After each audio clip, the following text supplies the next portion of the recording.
I thought I raised a daughter. Turns out I raised a monster who thought I was her personal ATM and servant rolled into one. For 23 years, I poured everything into Madison. Every sacrifice, every sleepless night, every penny I scraped together went toward giving her the life I never had.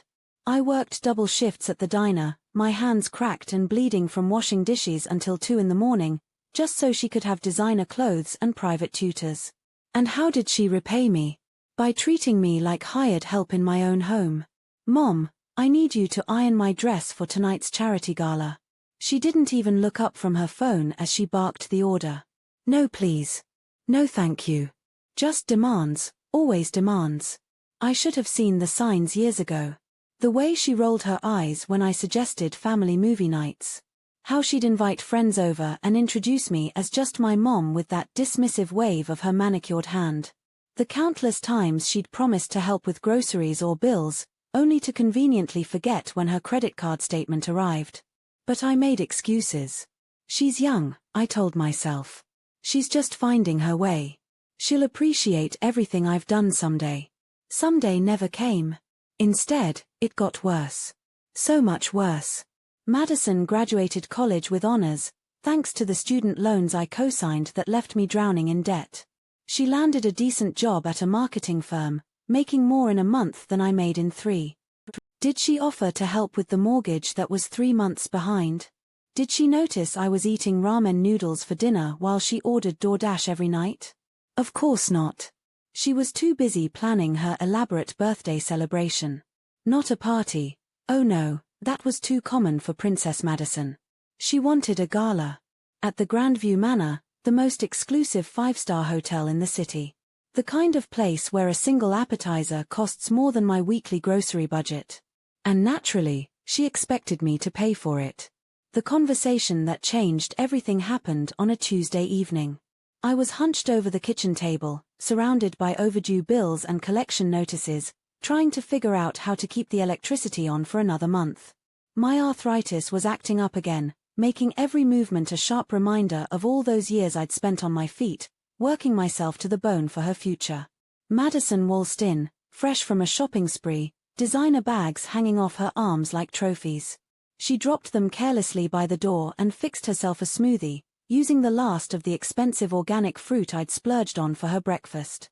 So, about Saturday, she said, not bothering to offer me any of the smoothie. The final head count is 40 guests. I know it seems like a lot, but it's really not that big of a deal. Just put it on your card. Just put it on your card. As if my credit card had unlimited funds. As if I hadn't already maxed out 3 cards trying to cover her previous small requests. As if the $40,000 price tag for her dream gala was pocket change. I looked up from the stack of bills, my reading glasses sliding down my nose. Madison, sweetheart, I don't think you understand. I can't afford, can't or won't. She interrupted, her voice sharp enough to cut glass. Because there's a difference, Mom. I've been planning this for months. I've already sent the invitations. Everyone from work is expecting this to be amazing. I know, but $40,000 is what? Too much to spend on your only daughter's birthday? She slammed the smoothie glass down so hard I was surprised it didn't shatter. Do you know how embarrassing this is for me? My co-workers talk about their parents constantly. Sarah's mom just bought her a condo downtown. Jennifer's parents paid for her entire wedding. And what do I get? A mother who counts every penny like we're living in poverty. Living in poverty. That's exactly what we were doing, but she was too blind to see it. Too selfish to care. Madison, I've given you everything I have. The college tuition, the car, the down payment on your apartment, that's what parents are supposed to do, she snapped. It's not like you had other kids to worry about. Everything you've ever earned should go to me. That's how it works. The entitlement in her voice made my stomach turn. This wasn't the little girl who used to crawl into my bed during thunderstorms, begging for one more story. This was a stranger wearing my daughter's face, looking at me like I was nothing more than a bank account with legs. I'm working 3 jobs just to keep this house, I said quietly. The mortgage is behind, the car needs repairs, and I haven't bought myself new clothes in 2 years. I'm already drowning in debt from your college loans. That's not my problem. She examined her perfectly manicured nails with the indifference of someone discussing the weather. You chose to have a kid. You chose to take on those responsibilities. I didn't ask to be born. Those words hit me like a physical blow. 23 years of love, sacrifice, and devotion, and this was what I got in return. I felt something crack inside my chest, something that had been holding my heart together all these years. But she wasn't done. Besides, she continued, it's not like you have anything else to spend money on. You don't go out. You don't travel. You barely exist outside of work and this house. At least when you spend money on me, it goes towards something worthwhile. Barely exist. That's how she saw me. Not as a human being with dreams and needs and feelings, but as a resource to be drained until there was nothing left. I won't do it, I said, my voice barely above a whisper. What did you say? I said I won't do it. I can't afford your gala, Madison. Find another way to pay for it. She stared at me for a long moment, her expression cycling through disbelief, anger, and finally settling on cold calculation. Then she smiled. It was the kind of smile that doesn't reach the eyes, the kind that makes your blood run cold. Fine, she said sweetly. I understand. You've worked so hard your whole life, sacrificed so much. You deserve to relax, to let someone else take care of things for once. The sudden change in tone should have been my first warning. But I was so relieved that she seemed to be listening, actually considering my financial situation, that I missed the malice lurking beneath her words. Thank you for understanding, sweetheart. Of course, Mom. In fact, why don't you let me handle everything? The reservations, the catering, the decorations, all of it. You just show up Saturday night at 7, okay? Wear something nice. She patted my shoulder with false affection before heading toward the stairs. Oh, and Mom, don't worry about bringing a gift. Your presence is present enough. The way she emphasized presence made my skin crawl, but I was too emotionally drained to question it. I thought she was finally growing up, finally understanding that I couldn't be her personal ATM forever. I had no idea I'd just walked into a trap. The rest of the week passed in relative peace. Madison was unusually helpful, bringing me coffee in the mornings, asking about my day when she got home from work. She even offered to pick up groceries, insisting I deserved a break after working so hard. It felt like I had my daughter back. The sweet, thoughtful girl who used to leave me hand-drawn cards and surprise me with wildflowers picked from the neighbor's garden. Maybe this financial crisis was exactly what we needed, a wake-up call that would bring us closer together. God, I was naive. Friday night, she knocked on my bedroom door with a garment bag draped over her arm. I got you something special to wear tomorrow, she said, hanging the bag on my closet door. Don't peek. I want it to be a surprise. Madison, you didn't have to, I wanted to. You're going to look beautiful, Mom. Everyone's going to see how amazing you are. She kissed my forehead before leaving, and for the first time in months, I went to sleep with a smile on my face. My daughter loved me. Despite everything, despite the argument about money, she still cared enough to make sure I felt special at her birthday celebration. Saturday evening arrived with all the anticipation of Christmas morning. I'd spent the day at the salon, a rare luxury I'd saved for over 3 months, getting my hair styled and my nails done. For once, I wanted to look like I belonged in my daughter's world of glamour and success. When I unzipped the garment bag, I gasped. Inside was the most beautiful dress I'd ever seen, a midnight blue gown with delicate beading that caught the light like captured stars. It fit perfectly, hugging my curves in a way that made me feel elegant instead of exhausted for the first time in years. Madison had thought of everything. There were matching shoes, a small clutch purse, even jewelry that complemented the dress perfectly. Looking at myself in the mirror, I barely recognized the woman staring back. I looked like someone who belonged at a 5-star hotel, someone whose daughter might actually be proud to be seen with her. The drive to the Grandview Manor felt like floating on a cloud. I couldn't remember the last time I'd felt this hopeful, this excited about spending time with Madison and meeting her friends. Maybe they'd see that despite my modest background, I'd raised an incredible daughter. Maybe they'd understand that love doesn't require a trust fund to be real. The hotel's valet took my car, a 15-year-old Honda that looked embarrassingly out of place among the Porsches and Mercedes lining the circular drive. But I held my head high as I walked through the marble lobby, the click of my borrowed heels echoing off the soaring ceiling. The concierge directed me to the Starlight Ballroom on the 3rd floor. My heart was pounding with excitement as the elevator climbed, each floor bringing me closer to what I hoped would be a new chapter in my relationship with my daughter. The elevator doors opened with a soft ding. The hallway was empty. Completely, eerily empty. I checked my watch, 7:15 p.m. Maybe I was early, but Madison had specifically said 7 o'clock, and I'd never known her to start any event on time, let alone early. I followed the signs to the Starlight Ballroom, my heels sinking into the plush carpeting. The closer I got, the more my stomach began to twist with an unnamed dread. Something was wrong. The silence was too complete, too heavy. The double doors to the ballroom stood closed, no sounds of music or laughter emanating from within. I pressed my ear against the polished wood, hearing nothing but my own racing heartbeat. With trembling fingers, I turned the ornate handles and pushed the doors open. The ballroom was dark. Not dimly lit for ambience, completely, utterly dark. Emergency exit signs provided the only light, casting eerie red shadows across what should have been a celebration space. I fumbled along the wall until I found the light switches, my hands shaking so badly I could barely flip them on. The room blazed to life, revealing exactly what I'd feared most. Nothing. No decorations. No tables. No food. No guests. No celebration at all. Just an empty ballroom that echoed with the sound of my own breathing and the horrible realization that my daughter had played the cruelest joke imaginable. But as I stood there in my beautiful borrowed dress, surrounded by the vast emptiness of what should have been Madison's birthday gala, I realized this wasn't a joke at all. This was punishment. My phone buzzed with a text message. With shaking hands, I pulled it from my clutch. Madison, hope you're enjoying the party, Mom. Looks like your presence was the only present that showed up. Maybe next time you'll think twice before being so selfish with your money. The words hit me like ice water. She'd planned this.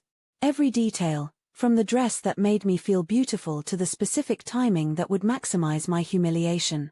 She'd wanted me to get dressed up, to feel hopeful and excited, just so the disappointment would cut deeper.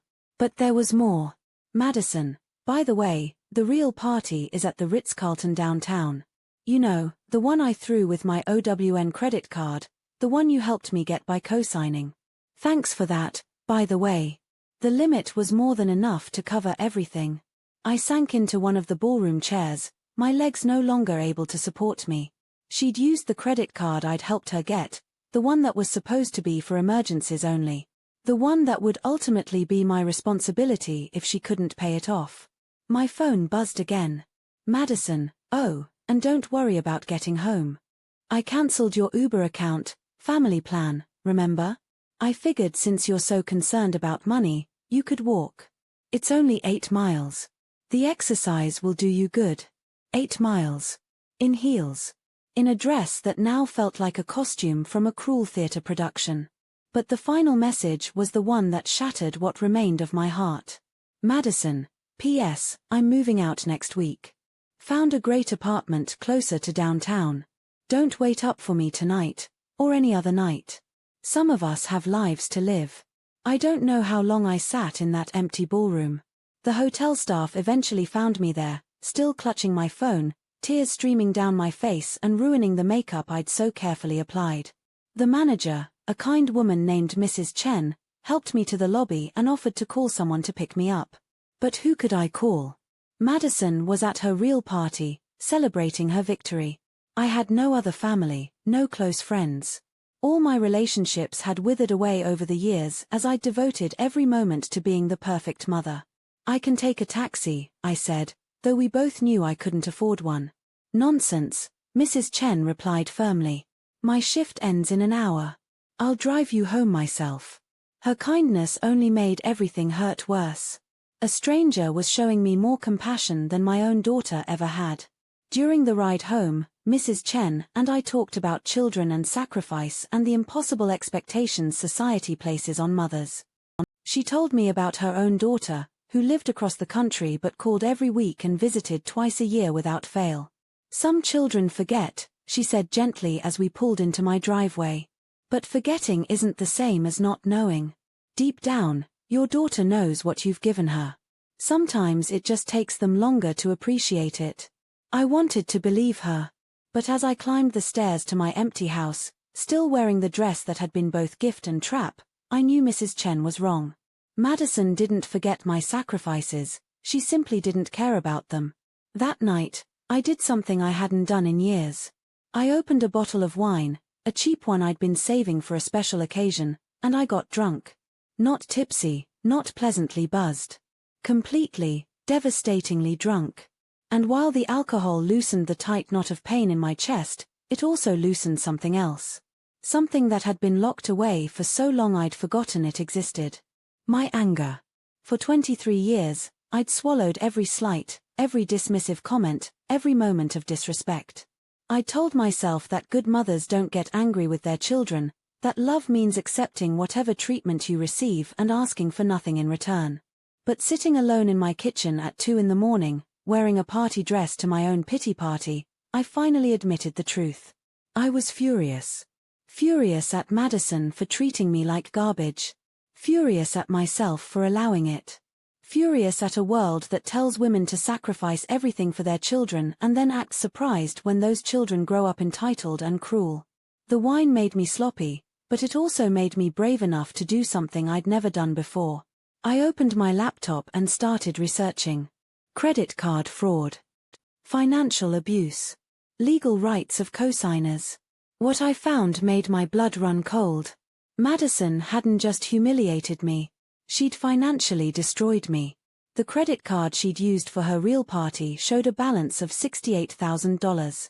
$68,000 charged in a single weekend. The party at the Ritz-Carlton, it turned out, was just the beginning. She'd also booked a week-long vacation to Hawaii for herself and her friends, purchased a designer wardrobe that cost more than most people's cars, and somehow managed to buy jewelry that belonged in a museum. As the cosigner, I was legally responsible for every penny. My house, the house I'd worked myself into the ground to pay for, would have to be sold. My retirement savings, what little existed, would be wiped out. At 52 years old, I was looking at bankruptcy and starting over with nothing. Madison had known exactly what she was doing. Every purchase was calculated to cause maximum damage to my financial life while funding her own desires.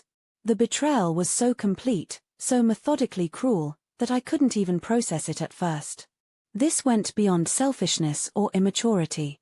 This was deliberate destruction disguised as a birthday celebration. But as I sat there, staring at the evidence of my daughter's calculated malice, something strange happened. The grief began to transform into something else. Something harder. Something that felt almost like relief. For the first time in over 2 decades, I was seeing Madison clearly. Not as the daughter I'd wanted her to be, not as the child I'd dreamed of raising, but as the person she actually was.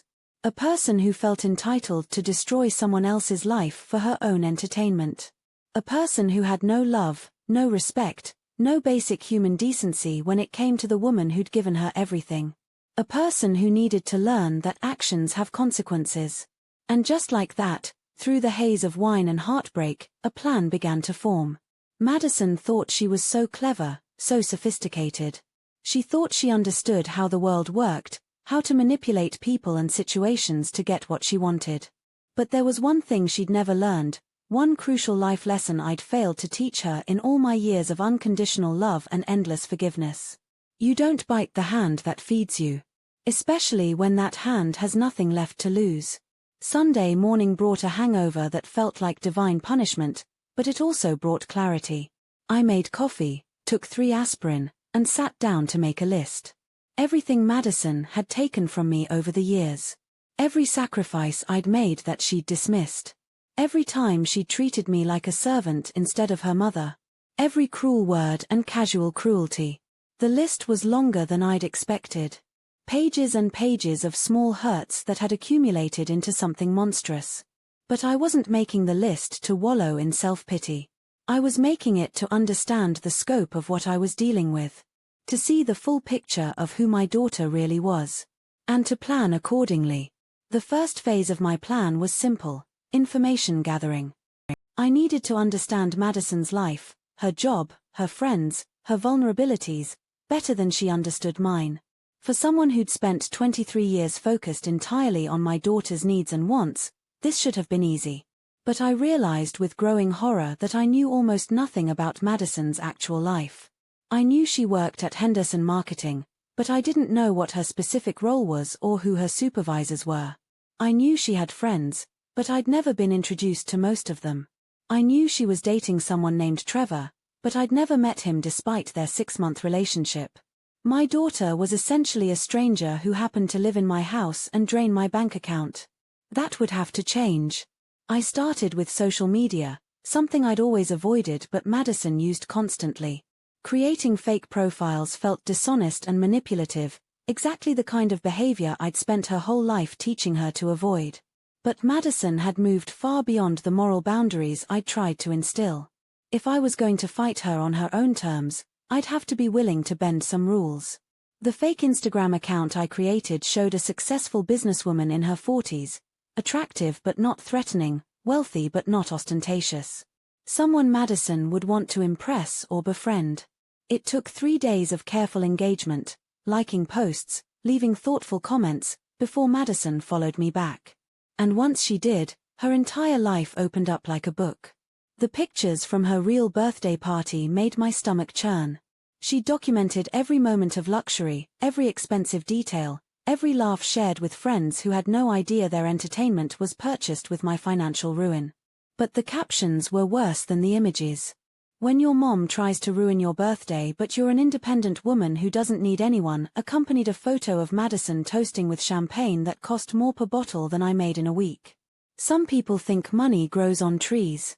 The rest of us work for what we want was paired with a picture of her designer shoes, the ones that cost more than my car payment. And the final insult: grateful for everyone who showed up tonight. Real friends don't make excuses, they make memories. She'd turned my financial limitations into a moral failing. Made my inability to afford her extravagance seem like a choice to hurt her. Painted herself as the victim of my selfishness. The comments from her friends were just as infuriating. Dozens of people I'd never met expressing sympathy for her difficult family situation and praising her strength in overcoming such obstacles. Madison had constructed an entire narrative where I was the villain and she was the brave heroine fighting against my unreasonable constraints. A narrative that justified anything she chose to do to me. But social media also revealed something else, something Madison didn't realize she was sharing. Her weaknesses. The friends who mattered most to her were all from work. Her sense of identity was completely wrapped up in her professional success and how others perceived her career trajectory. She name-dropped her supervisor, Janet Morrison, constantly, clearly desperate for the older woman's approval and mentorship. Her relationship with Trevor was newer than I'd thought, and from his minimal interaction with her posts, not nearly as serious as she pretended. Most of his comments were generic: looks fun and nice, the kind of responses you leave when you feel obligated but not invested. But most importantly, I learned that Madison had been lying about more than just the credit card charges.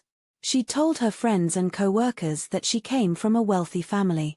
That her mother, me, was a successful entrepreneur who owned several businesses. That the modest house we lived in was just a starter home we kept for sentimental reasons while our real wealth was tied up in investments and real estate. The Madison her friends knew was the daughter of privilege, someone whose success was inevitable rather than hard-won. Someone who'd never known struggle or want or the anxiety that comes from choosing between paying the electric bill and buying groceries. She'd built her entire social identity on lies about our family's financial status. And if those lies were ever exposed, her carefully constructed image would crumble. That's when I realized what I had to do. I wouldn't just get revenge on Madison. I would reveal her to the world as she truly was, a fraud who'd built her life on deceit and cruelty. But first, I needed allies. And I knew exactly where to find them. Henderson Marketing had a very active LinkedIn presence, with employee profiles readily available to anyone who cared to look. Janet Morrison's profile painted her as a woman who valued integrity, hard work, and authentic leadership. Her posts frequently emphasized the importance of honesty in business relationships and treating colleagues with respect. She would not be pleased to learn that one of her employees had lied about her background and was financially abusing her mother. Trevor's social media presence revealed a man who prided himself on dating quality women and building a future with someone who shared his values of family and financial responsibility. His own parents featured prominently in his posts, and he frequently shared articles about the importance of honoring the sacrifices parents make for their children.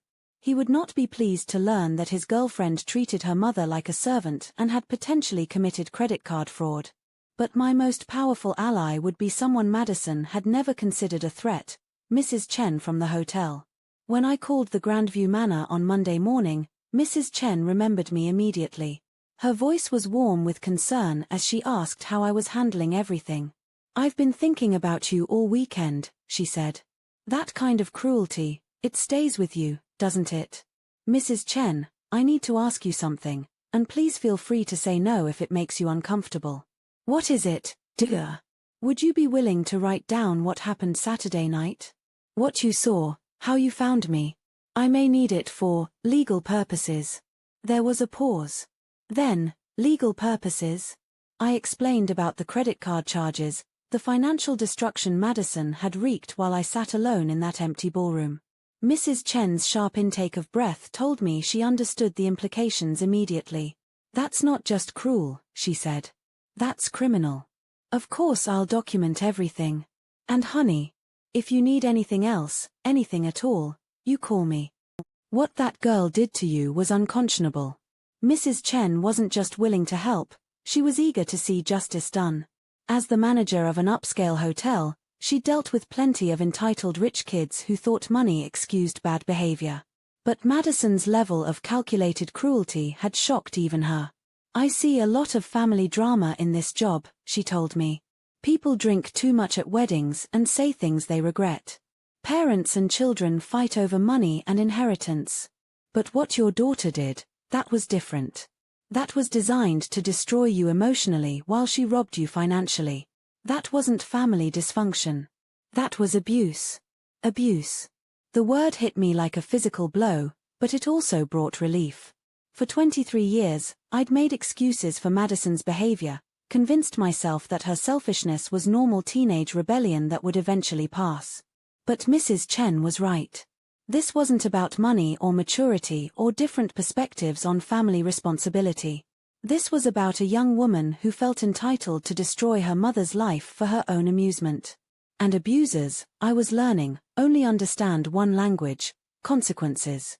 Tuesday morning, I called in sick to work for the first time in 3 years. I needed a day to execute the first phase of my plan, and it couldn't wait for evenings or weekends. My first stop was the credit card company. Armed with Mrs. Chen's written statement and my own documentation of Saturday night's events, I explained that I wanted to dispute the charges as fraud.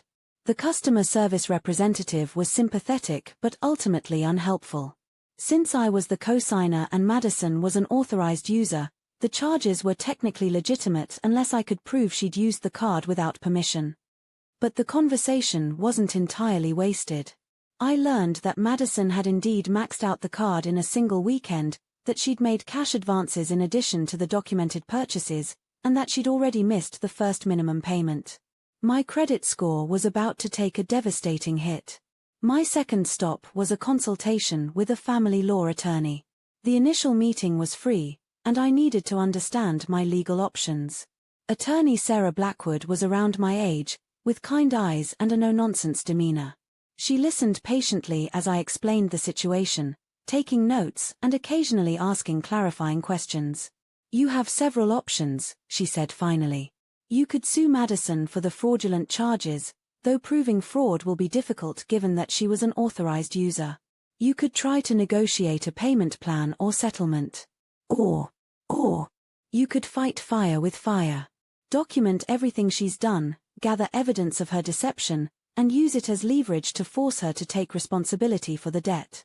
That sounds like blackmail. It sounds like consequences, Sarah corrected gently.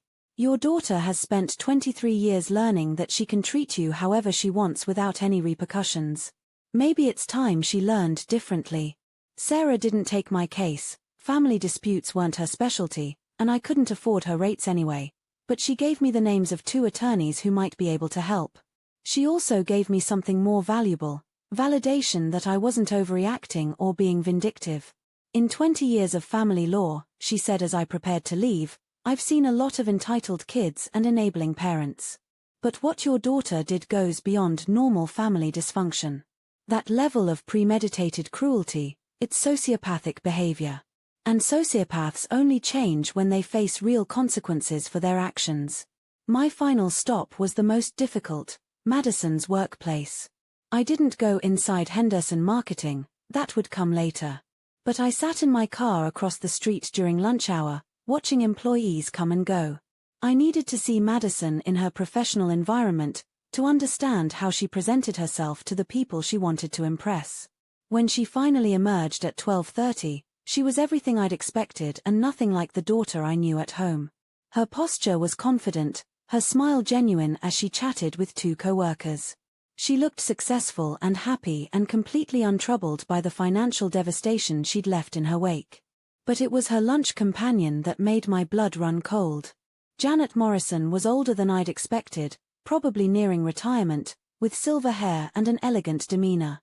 She clearly cared about Madison, listening intently to whatever story my daughter was telling and occasionally reaching over to touch her arm in a maternal gesture. Madison had replaced me, not just financially, but emotionally. She'd found a mother figure who could offer her professional advancement without demanding basic decency in return.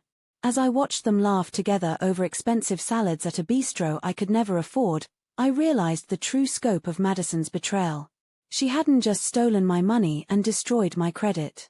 She'd stolen the relationship we should have had and given it to someone else. Someone who didn't know that her protégé was capable of leaving her own mother alone in an empty ballroom, dressed in false finery, while she celebrated with credit card fraud. But Janet Morrison was about to learn who Madison really was. And so was everyone else in my daughter's carefully constructed world. Wednesday evening, Madison came home for the first time since her birthday weekend. She swept through the front door like she owned the place, dropping her designer purse on the entry table and heading straight for the kitchen. "Mom, I need you to make me some of that chicken thing you do," she called out, not bothering to greet me first. "Trevor's coming over tonight and I told him you were an amazing cook." I was sitting at the kitchen table, paying bills, or trying to figure out which ones I could delay paying, but I looked up with what I hoped was a normal expression. "How was your birthday party, sweetheart?" She paused in her refrigerator raid to give me a pitying look. "It was incredible, actually. Way better than whatever sad little gathering you would have put together. Sometimes it pays to invest in quality." Invest. As if she'd used her own money instead of mine. "I'm glad you had a good time," I said carefully. Though I have to admit, I was confused about Saturday night. "I went to the Grandview Manor like you said, but the ballroom was empty." Madison's smile didn't waver, but something cold flickered in her eyes. "Oh, that. Yeah, I changed venues at the last minute. I tried to call you, but your phone must have been off." A lie. My phone had been on, fully charged, and within arm's reach all evening. "Well, I felt a bit silly standing there in that beautiful dress you picked out." "I'm sure you looked fine," she said dismissively. "Anyway, about dinner. Actually, Madison, we need to talk about something important first." She sighed dramatically and closed the refrigerator door. "If this is about money again, Mom, I thought we settled this. I'm an adult. I make my own financial decisions." "You're right. You do make your own financial decisions. But when those decisions affect my credit and my financial stability, they become my business too." Now I had her attention. She turned to face me fully, her expression shifting from annoyed to wary. "What's that supposed to mean?" I pulled out my laptop and opened it to the credit card statement I'd printed earlier. "It means that $68,000 in charges over a single weekend affects both of us. It means that when you miss payments, my credit score suffers. It means that your financial decisions have consequences for more than just yourself. Madison's face cycled through several emotions, surprise that I'd found out so quickly, calculation as she figured out how to respond, and finally settling on defiant anger. Those were legitimate expenses, she said. I'm an authorized user on that card. Everything I bought was legal. Legal, yes. Ethical? That's debatable. Ethical? She laughed, but it sounded forced. It's ethical for parents to support their children. It's ethical for me to use the financial resources available to me. What's unethical is you trying to make me feel guilty for living my life. Living your life with my money, Madison. Money I don't have. Money that I'll be paying off for the next 20 years, assuming I can avoid bankruptcy. That's not my problem. There it was. The complete absence of remorse or responsibility that I'd been hoping wouldn't surface. The confirmation that my daughter truly didn't care about the destruction she'd caused. Actually, it is your problem. Because I've decided to make it your problem. Something in my tone must have warned her that this conversation was different from all the others. She studied my face carefully, looking for the cracks in my resolve that she'd always been able to exploit. She didn't find any. What's that supposed to mean? It means that I'm done enabling your behavior. It means that there are going to be consequences for treating me like a servant and a bank account instead of your mother. Madison crossed her arms and tilted her head, a gesture I recognized from her childhood. It was what she did when she thought an adult was bluffing. Like what? You're going to cut off my credit cards? Take away my car? Ground me? She laughed again. Mom, I'm 23 years old. I have my own job, my own apartment, my own life. You can't actually do anything to me. We'll see about that. For the first time since she'd walked in, Madison looked genuinely uncertain. But she recovered quickly, switching to the manipulation tactics that had always worked before. Look, Mom, I know you're upset about the money. And I get it, I really do. But think about what I've accomplished. I have a great job, a successful career, a bright future. Isn't that worth the investment? Isn't that what you always wanted for me? What I wanted was for you to become a decent human being. Someone who treated others with kindness and respect. Someone who understood that love isn't measured by how much money you can extract from the people who care about you. Madison's facade slipped for just a moment, revealing something ugly underneath. You're being dramatic. All parents help their kids financially. It's normal. Help, yes. Being financially destroyed by your child's selfishness and cruelty. That's not normal, Madison. That's abuse. Abuse. She scoffed, but I could see the word had rattled her. You're calling me abusive? I'm your daughter, and I'm your mother. The woman who worked 3 jobs to put you through college. The woman who co-signed loans I couldn't afford so you could have opportunities one never had. The woman you left sitting alone in an empty hotel ballroom because you thought my humiliation would be entertaining. Madison's mouth opened and closed like a fish gasping for air. For once in her adult life, she had no quick comeback, no manipulation ready to deploy. You don't understand, she finally said, her voice smaller than before. You don't know what it's like to be around successful people all day, to have them assume you come from money because of how you look and talk. I couldn't let them know we were poor. I finished for her. You couldn't let them know your mother works at a diner and drives a 15-year-old Honda. You couldn't let them know that your success came from sacrifice instead of privilege. It's not that simple. It's exactly that simple. You're ashamed of me. You're ashamed of where you come from. So you created a fantasy version of our life and used my credit to make it seem real. Madison slumped against the kitchen counter, some of the fight going out of her.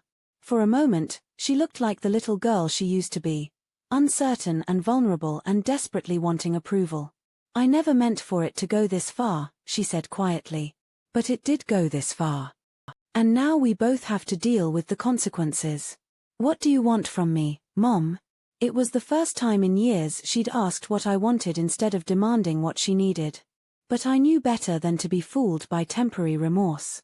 Madison was simply recalibrating, looking for a new angle to work. I want you to take responsibility for what you've done. I want you to pay back every penny you charged on that card. And I want you to stop treating me like I exist solely to fund your lifestyle. I can't pay back $68,000. You know I don't have that kind of money. Then you'll have to figure it out. The same way I've had to figure out how to keep this house and pay bills while you've been living like a princess on my credit. Madison straightened up, some of her old defiance returning. And if I refuse? What are you going to do, sue me? We both know you can't afford a lawyer.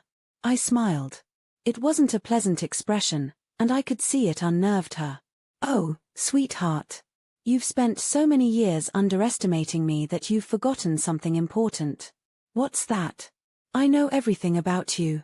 Every lie you've told, every story you've made up about our family's wealth.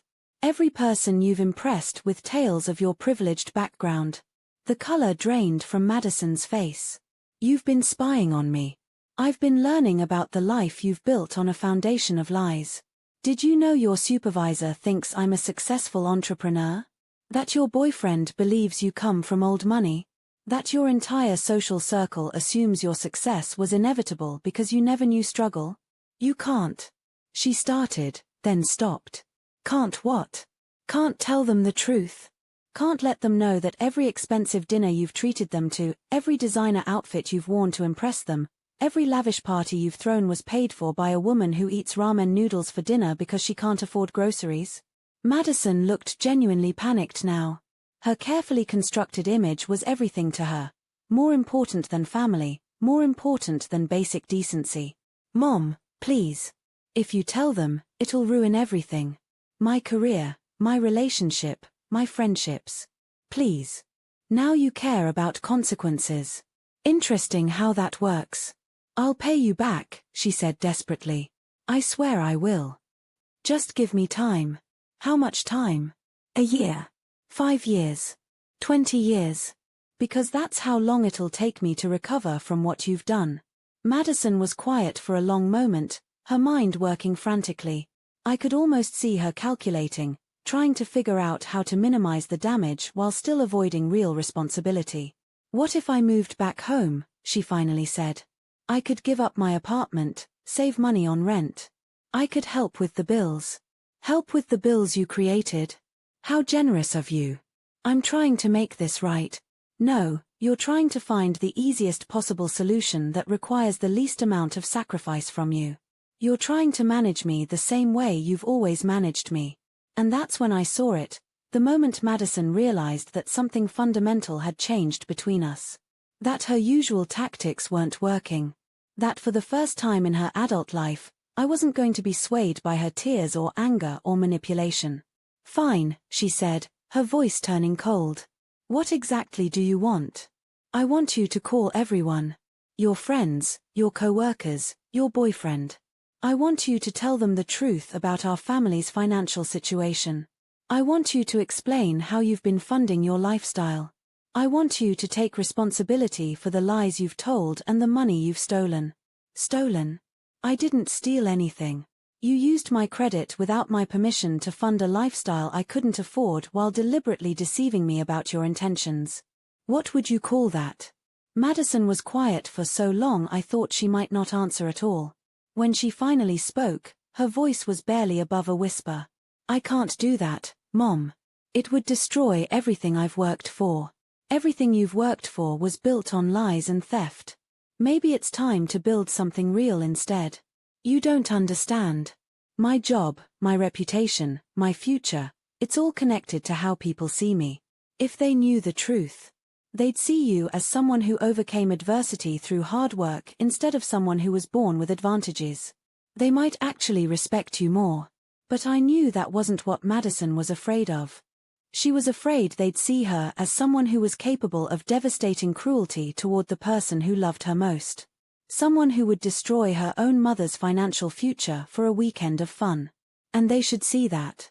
Because that's exactly who she was. I won't do it, she said finally. I can't. Then you've made your choice. And I've made mine. I closed my laptop and stood up from the table. Trevor won't be joining us for dinner tonight. I think you should go pack your things and move out like you planned. Mom, wait. But I was already walking toward the stairs. 23 years of unconditional love had finally reached its conditions. 23 years of putting Madison's needs before my own had finally met a boundary I wouldn't cross. My daughter had chosen her image over our relationship. Her lies over my financial survival. Her comfortable fantasy over painful truth. And I had chosen myself for the first time in over 2 decades. Thursday morning, I woke up to find Madison gone. No note, no goodbye, no acknowledgement of our conversation the night before. Just an empty room and a house that felt different somehow, lighter, despite everything. But she'd left something behind that made my blood boil, a credit card statement on the kitchen counter. Not the one we'd discussed the night before, but another card. Another account she'd opened using my information as a cosigner. $12,000 in charges. All from the past month. Apparently, her birthday weekend hadn't been a one-time splurge. It had been the grand finale of months of financial abuse I hadn't even discovered yet. As I stared at the evidence of Madison's ongoing deception, something inside me crystallized into pure, cold fury. This wasn't about money anymore. This wasn't about a spoiled daughter who didn't appreciate her mother's sacrifices. This was about a systematic campaign to destroy my life while using my love as a weapon against me. And I was done being a victim. Phase 2 of my plan went into effect immediately. My first call was to Henderson Marketing. I asked to speak with Janet Morrison, explaining that I was the mother of one of her employees and needed to discuss a situation that might affect Madison's work performance. Janet's voice was warm and concerned when she came on the line. Of course, Mrs. Williams. Madison speaks of you so often. She's incredibly proud of your success in the business world. My success in the business world. The lies were even more elaborate than I'd realized. Actually, Ms. Morrison, that's part of what I need to discuss with you. I'm afraid Madison has been less than honest about our family's circumstances. There was a pause. I'm sorry, I don't understand. Madison has been telling people that I'm a successful entrepreneur, that our family has significant wealth. The truth is, I work 3 jobs including nights at a diner, and I'm currently facing bankruptcy because of debt Madison has accumulated using my credit. The silence on the other end of the line stretched so long I wondered if we'd been disconnected. Mrs. Williams, Janet finally said, her voice carefully controlled, are you saying that Madison has been dishonest about her background? I'm saying that Madison has created an entirely fictional version of our family's life. And she's been using credit cards I co-signed for to maintain the lifestyle that supports those lies. That's quite serious. Financial dishonesty isn't something we take lightly here at Henderson. I understand.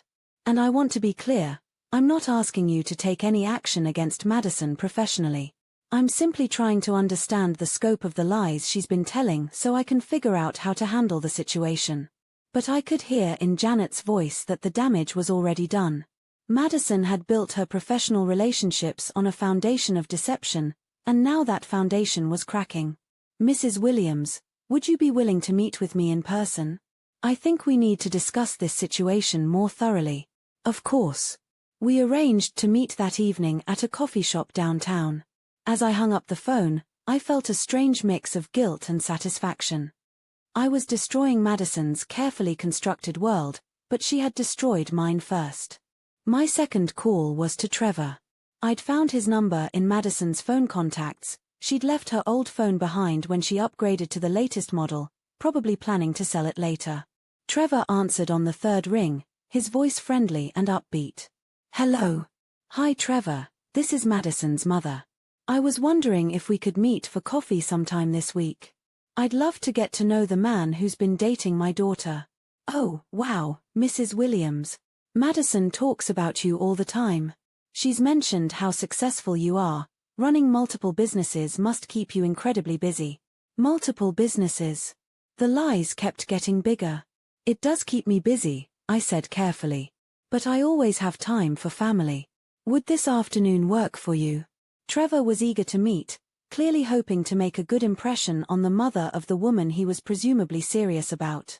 We arranged to meet at the same coffee shop where I'd be seeing Janet later. It seemed efficient to consolidate my truth-telling sessions. My third call was to my sister in California. I hadn't spoken to Linda in months, partly because I'd been too embarrassed to admit how bad things had gotten with Madison, and partly because Madison had actively discouraged me from maintaining relationships that didn't serve her needs. Sarah. Linda's voice was surprised but pleased. It's been forever. How are you? How's Madison? That's actually why I'm calling. Lynn, I need to ask you something, and I need you to be completely honest with me. Okay. When you met Madison at Christmas 2 years ago, what did you think of her? I mean, really think of her. Linda was quiet for a moment. Sarah, why are you asking me this? Because I'm starting to see things more clearly, and I want to know if what I'm seeing was obvious to everyone else all along. Another pause. Then, honestly, I thought she was one of the coldest, most entitled young women I'd ever met. The way she talked to you, like you were hired help instead of her mother, it made me furious. But you seemed to think her behavior was normal, so I didn't say anything. The validation was both painful and relieving. I wasn't going crazy. Madison's behavior really was as awful as it had felt. She's been using my credit cards, I said quietly. She's run up over $80,000 in debt and left me facing bankruptcy.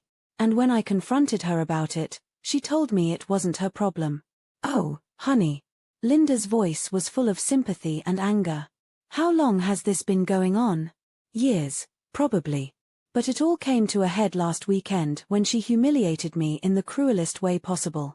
I told Linda everything: the empty ballroom, the financial devastation, Madison's complete lack of remorse. My sister listened without interrupting, her occasional gasps of outrage the only indication of how shocked she was. What are you going to do? She asked when I finished. I'm going to make sure she faces consequences for what she's done. Real consequences. Do you need money? I can help with— No, I interrupted. Thank you, but no. I need to handle this myself. I've spent 23 years protecting Madison from the natural consequences of her actions, and look where it got us. It's time she learned that treating people badly comes with a price. Linda was quiet for a moment. You know what, Sarah? It's about time. That girl has needed a reality check for years. After we hung up, I felt something I hadn't experienced in decades, the support of someone who loved me for who I was, not what I could do for them. It was time to collect more allies. My meeting with Janet Morrison that evening was even more productive than I'd hoped. The coffee shop was crowded and noisy, providing perfect cover for a conversation that would have been awkward in a more formal setting. Janet arrived precisely on time, looking every inch the successful executive in her tailored suit and confident demeanor. But I could see the concern in her eyes as she approached my table. Mrs. Williams. Thank you for meeting with me on such short notice. We shook hands and she sat down, studying my face carefully. I could see her trying to reconcile the woman in front of her, tired, wearing clothes from Target, hands rough from years of physical labor, with the successful entrepreneur Madison had described.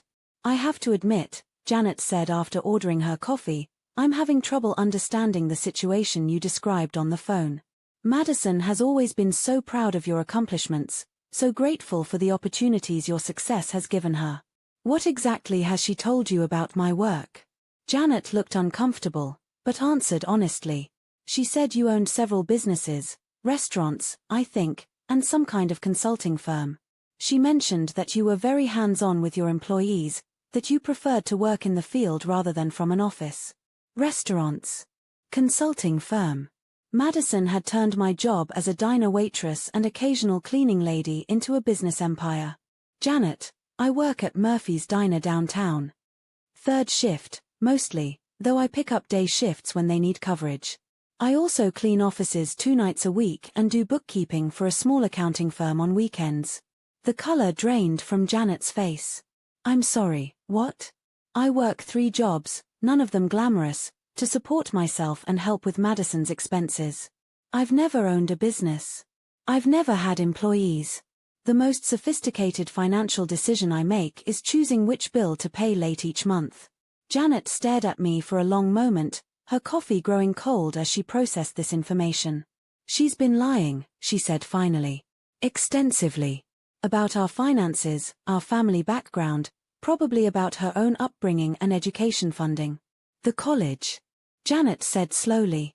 Paid for with loans I co-signed. Loans that are still being paid off through automatic deductions from my checking account. Her car, also financed through me. As is her apartment deposit, her credit cards, and apparently her entire lifestyle. Janet put her head in her hands. Oh God. The things she said about you, about how grateful she is for your guidance and support. I thought she came from such a loving, successful family. She did come from a loving family. The success part was always more aspiration than reality. But why would she lie about something like this? Why create such an elaborate fiction? Because she's ashamed of me, I said simply. Ashamed of where she comes from, ashamed of the sacrifices that were made for her success. She wanted to fit in with people like you, successful, sophisticated, accomplished. So she reinvented our story. Janet was quiet for several minutes, clearly struggling to reconcile the Madison she thought she knew with this new information. Mrs. Williams, I have to ask, and please don't feel obligated to answer, but how has this affected you financially? I showed her the credit card statements I'd brought. Janet's eyes widened as she scanned the charges, the amounts, the dates. She did all this in one weekend? The weekend she told me she couldn't afford a birthday party and asked me to pay for it. When I said I couldn't afford it either, she set up an elaborate humiliation and then threw herself a party anyway. Using my credit. That's. Janet struggled for words. That's sociopathic behavior. That's what the attorney said. We sat in silence while Janet processed everything I'd told her. I could see her mentally reviewing every interaction she'd had with Madison, every story that now seemed suspect, every assumption that had been based on lies. What are you going to do? She asked finally. I'm going to make sure she faces consequences for her actions. I'm tired of protecting her from the truth about who she is. Janet nodded slowly. I think I need to have a conversation with Madison about professional ethics and workplace honesty. I think that would be appropriate. As we prepared to leave, Janet looked at me with something that might have been admiration. Mrs. Williams, for what it's worth, the woman Madison described to us, successful, hardworking, devoted to family, that was never fiction. She was describing you, just not your bank account. I felt tears prick my eyes. Thank you for saying that. I mean it. What you've done, raising a daughter while working multiple jobs, sacrificing everything for her future, that's real success. Madison may not appreciate it, but I do.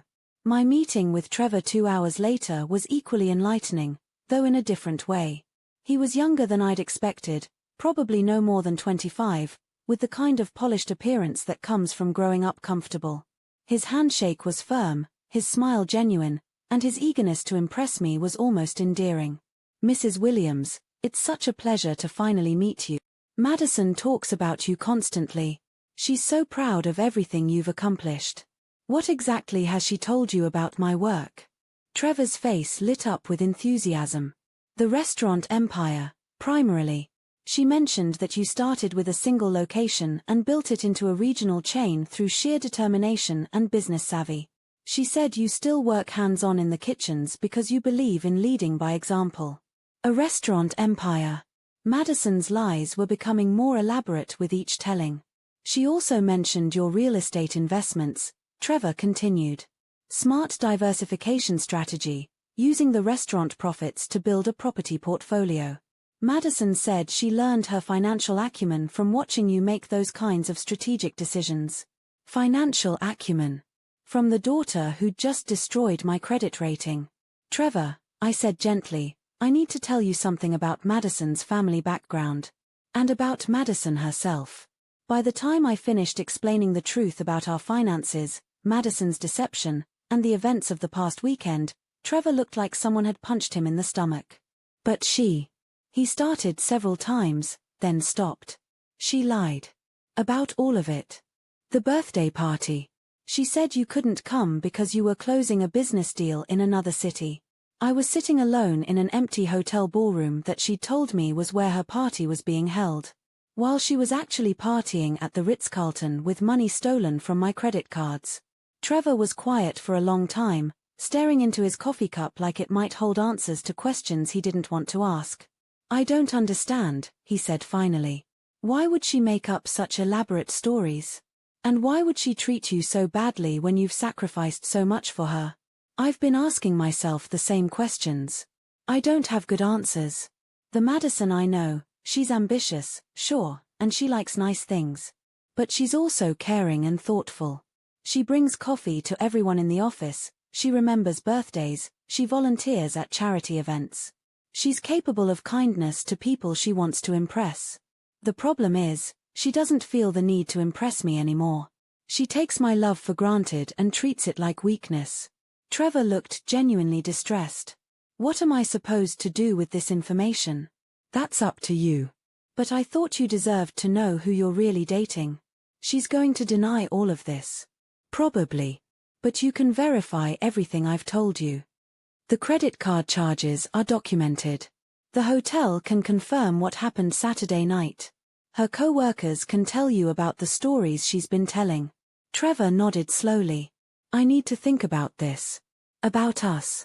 About whether I can be with someone who's capable of treating their mother this way." "That's exactly what you should be thinking about."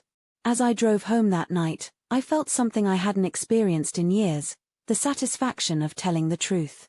For so long, I'd kept Madison's worst behaviors private, protecting her reputation at the cost of my own sanity. But secrets lose their power when you stop keeping them. And Madison's secret was about to become very public knowledge. Friday morning brought a text message from Madison that made me smile grimly. "What did you say to Janet?" "She wants to see me in her office first thing Monday morning. And Trevor has been acting weird since yesterday." "What are you doing?" I didn't respond immediately. Let her wonder. Let her worry. Let her experience a fraction of the anxiety and uncertainty she'd been putting me through for years. Instead, I spent the morning making more phone calls. Madison's landlord was surprisingly willing to discuss her tenant's payment history once I explained that I was her mother and co-signer on several accounts. It turned out that Madison had been late with rent 3 times in the past 6 months, and had bounced 2 checks. Her gym membership, her car insurance, her various subscription services, all had been experiencing payment issues that she'd never mentioned to me. All were about to become more serious problems as my ruined credit affected our intertwined accounts. By lunchtime, I had a comprehensive picture of Madison's financial irresponsibility. She wasn't just living beyond her means, she was living in complete denial about what her means actually were. But the most interesting phone call came from an unexpected source. "Mrs. Williams. This is Amanda Chen from the Grandview Manor. My mother told me what happened to you last weekend." Mrs. Chen's daughter. I remembered her mentioning Amanda, but hadn't expected to hear from her. "I hope you don't mind me calling," Amanda continued. "But I wanted you to know that what your daughter did wasn't just cruel, it was potentially criminal. I'm an attorney, and I specialize in financial fraud cases." My heart started beating faster. Criminal how? Using someone else's credit without their explicit consent, even as an authorized user, can constitute fraud if there's evidence of deception or malicious intent. The fact that she deliberately misled you about her intentions while simultaneously humiliating you suggests malicious intent. But I did co-sign for the cards originally. Under what circumstances? Did she provide accurate information about her income and intended use? Did she disclose her existing debt? Did she obtain your consent for each specific purchase? As Amanda asked more questions, I realized that Madison's financial abuse was even more systematic than I'd understood. She'd been lying on credit applications, using my information without permission, and making charges that far exceeded anything we'd ever discussed.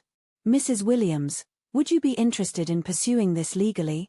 Because based on what you've told me, you have grounds for both criminal and civil action." I don't know. She's still my daughter. I understand.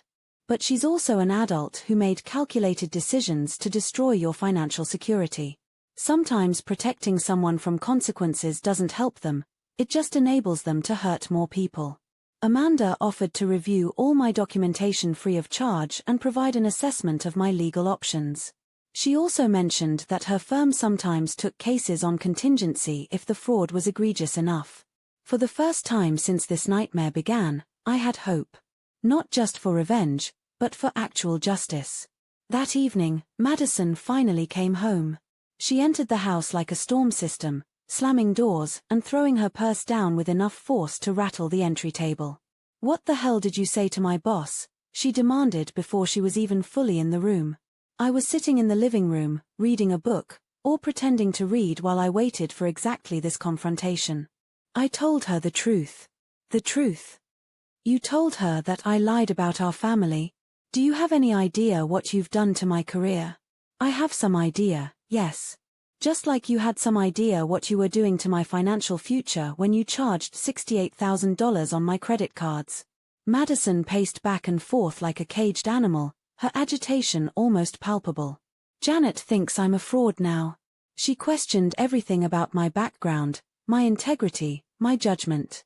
She wants to see all my employee documentation on Monday, and she mentioned something about a formal review process. Maybe you should have thought about that before you built your professional relationships on lies." They weren't lies. They were optimistic interpretations of our situation. "You told them I owned multiple businesses. You told them we were wealthy. You told them your success was inevitable because you'd never known struggle. Those weren't interpretations, Madison. They were complete fabrications." She stopped pacing and turned to face me, her expression shifting to something I'd never seen before, genuine desperation. "Mom, please. You have to call Janet back. Tell her you were confused, or upset, or that you exaggerated. Tell her anything that will fix this." "Fix what?" "The truth. Fix my career. Fix my reputation. Fix the mess you've made." The audacity of it took my breath away.